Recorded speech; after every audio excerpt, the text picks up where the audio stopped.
cemetery that I surveyed this cemetery back on June 15th, 1979. Hello everyone. My name is Joseph Buffington. I decided to map out the cemetery. Reason being was because when we went to funerals, couldn't nobody find their relatives up there, and I said, well, somebody needs to map this thing out and figure out who's buried where. And so when you come back in the years from that now, you could find out where your relatives were buried, because a lot of times people don't take care of their relatives' plots, or they don't get markers, and over time it just wears away, and next thing you know, you can't find your relatives. So one summer day in June 15th, 1979, I decided to go up there and by myself and just walk off and mark down everybody who I knew was up there. And I took this information back and tried to draw it up, and I came up with this right here. I tried to memorize the large landmarks up there. Like right here, there was a large pine tree. It may be still standing. It was the largest tree at the time. And there was an oak tree here at the time. There were a lot of stumps toward the left rear over here. There were tree trunks. I don't believe they're still standing right now, though. They probably moved those out of the way. Also, there were some cluster of hedges right here toward the right side, toward the middle really, and there was a large cluster of hedges over here. So those were the markers that I used for reference. Also, there was a tree trunk up here.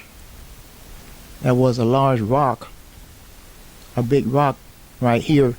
Say James Finch was buried right here, and I decided to write his obituary on that rock right here. So at the entrance of the cemetery, Belton Cemetery, there's a rock there. Later on, I think the Historical Society put a marker, a tombstone, right in this area right here, detailing all this information right here. So on this side of the cemetery, you see it was labeled Old Cemetery because there's nothing here but rocks, a lot of rocks in this area right here. And I put these crosses in the area here on this map here because there's a lot of rocks. Just rocks, no name, just rocks.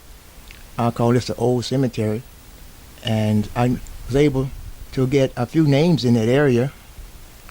Lizzie Butler is over there. There was a few markers over here in this area here. Sheila Sims. So these are numbered in hundreds, starting with 100 on the rear. You see the numbers here.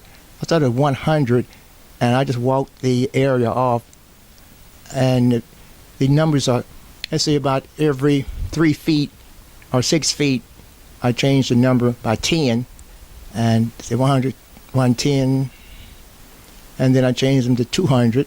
But going horizontally, they're going by ones. Going vertically, they're going by hundreds. Let's see, what's the logic behind this?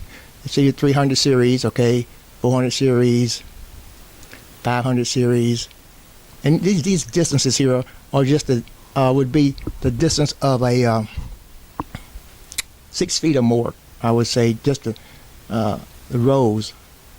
I would say 700. I just counted it off by 10. Looks like, just to give me some type of grid. And horizontally, these are the distance between 400 and 401 would probably be the distance of the graves, the spacing of the graves going horizontally. For example, If I go over here and look at some graves, let's see, find some here. If I look at these graves right here, you see I went 1053 and 1054 and 1055. There's like 3 graves right there, and that's the distance of the numbers going horizontally. So these people are very close to each other. So we see Marshall Daniel is 1051. Right next to him would be our Montague. That's the distance of a grave. So these 2 people are buried right next to each other, going this horizontally here.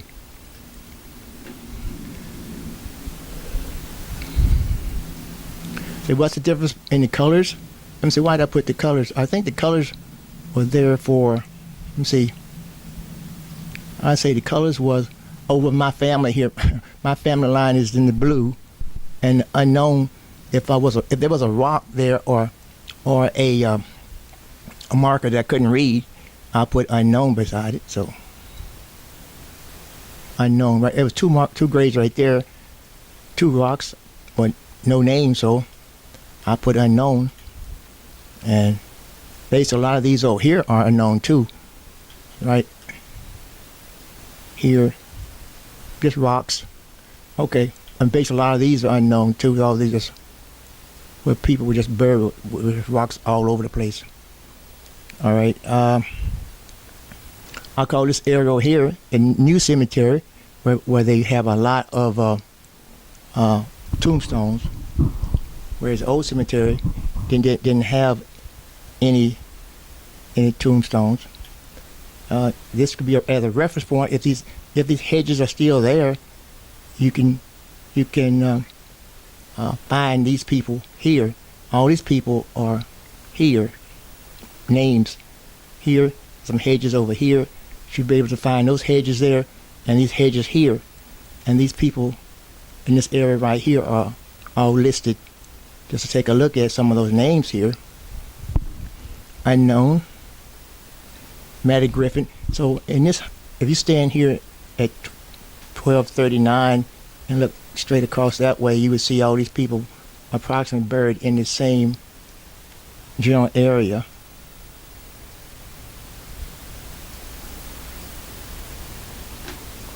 A couple of markers here with no names. So, and then you run up on a marker with a name and a date.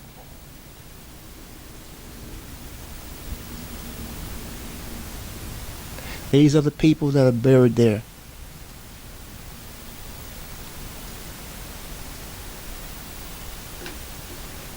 That's on the 1200 series.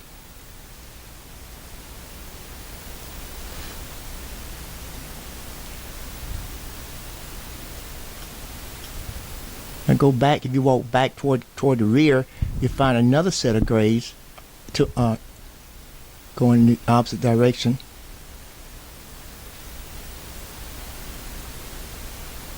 And somebody could just write all these down, see, if they had the time. You can just copy these names down. And I wrote a little note here.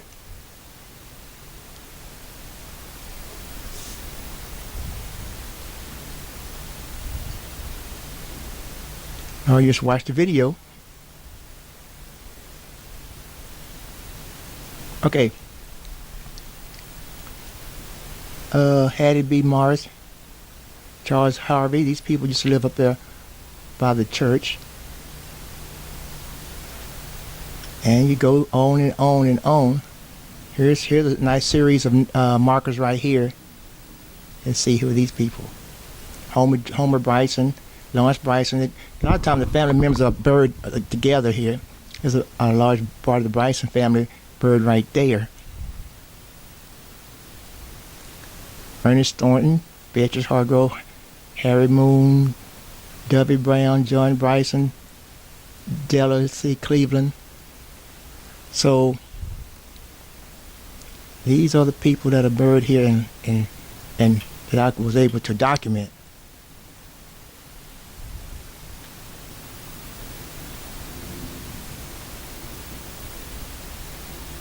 It's Johnny Lucille Young. You see even a little history here too. If you can read this here, this marker. You can pause it and read it. But this is Miss Lucille McGlother was, and then she got married. Her name is Lucille, Johnny Lucille Young. Okay, let's see here. Now, here's my catalog over here, alphabetized on the side right here. So, these are the people that are buried up here in Lula here. And the B's, and see Emmett Brown, you go find him at 468. So, I go back over here to my 400 series area, go back over here and find 468. Let's see, 468, 427, 459. There he is right there.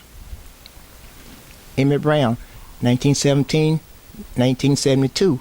So he should be buried to the far right corner of the cemetery. If I zoom out, you see he's right there, and he's over here, okay? So we're going to find, if we were trying to find, let's see, Debbie Brown, she's at 949. So I'll go back over here, find 900,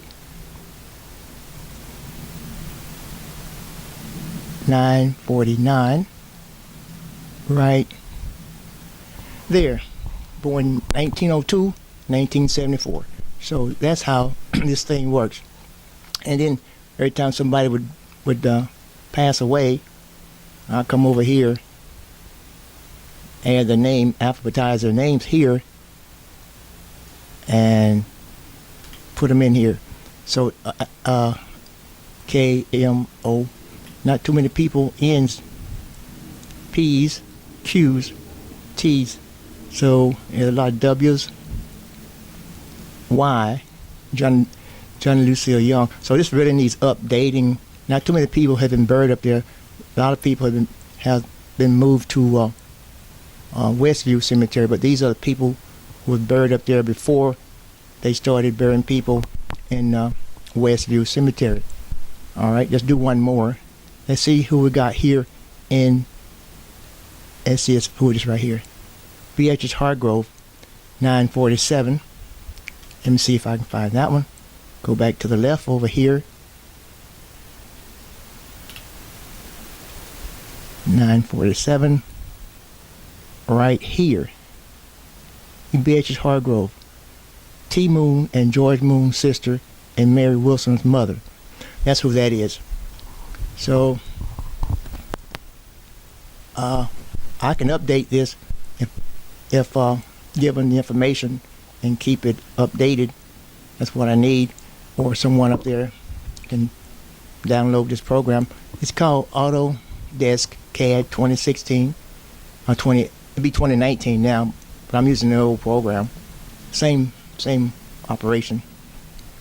And this is the way it works. Also, let's see. That's it. This is a directory, and this is where the people are buried. You may have this marker, like I say, there. I know these hedges are still there, and I can print. I'm able to print some of this out right here. You can put this in a notebook, and people can page through the notebook and try to match these numbers up with the printout over here. What I'm going to try to do is get a large printer and print this entire page out so you can see everything at one time. Be a large, gigantic print page. This is a large print. Okay, thank you for watching. Any updates, let me know. Joseph Buffington signing out.